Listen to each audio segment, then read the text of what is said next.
It's funny, when we made the first movie, everybody had a different theory about why the time loop happened. And it wasn't until I had this idea where I realized, oh wait, I feel like the clues were buried there all along. And so that's when I realized I could make the roommate the guy responsible for the time loop. He created a device that actually caused it, even though it was unintentional.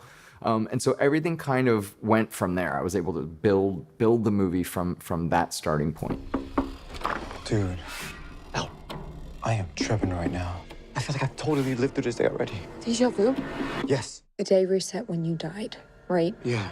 I might be able to help with that. I died 11 times. We definitely have a babyface killer in this movie. We just don't know who the killer is. And that's another unique component of the sequel. We assume it's Laurie, of course, and so does Tree. But then Tree quickly discovers that it's definitely not Laurie. And so now she has a whole new mystery to solve, because who is trying to kill her? And then ultimately what she comes to realize in our movie is that the killer isn't even after her. He's after someone else, and she still has to solve that too. So that was a really fun aspect of the movie, because I knew I wanted to bring the babyface killer back, but I knew that it couldn't be the same person. That wouldn't be any fun for anyone.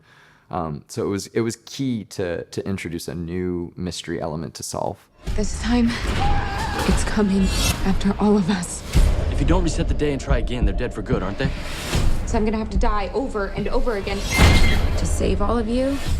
I mean, I guess you could just reset the day yourself. Tree has to reset the day in order to save her friends. She has to reset the time loop.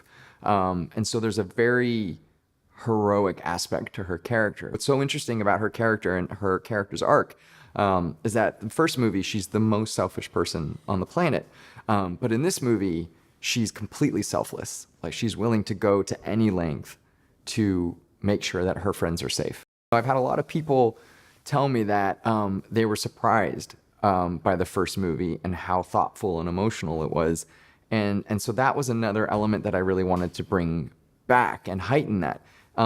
Because I think it's important for us to be more than just a slasher film. You know, I wanted this to be a slasher film with a heart and a conscience, and sort of is actually trying to say something, you know?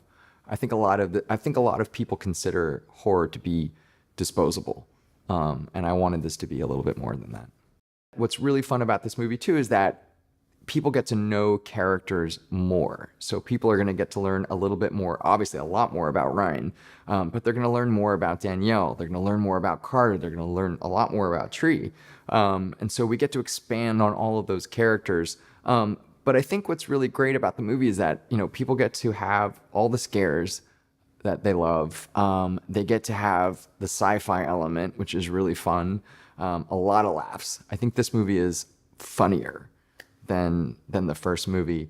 But I also think this movie is more emotional as well. I'm so done with this. I am on borrowed time here. What the? All right, let's see what you got. We're in crisis mode, Tree. Who's gonna pledge Kappa now that we have a death curse?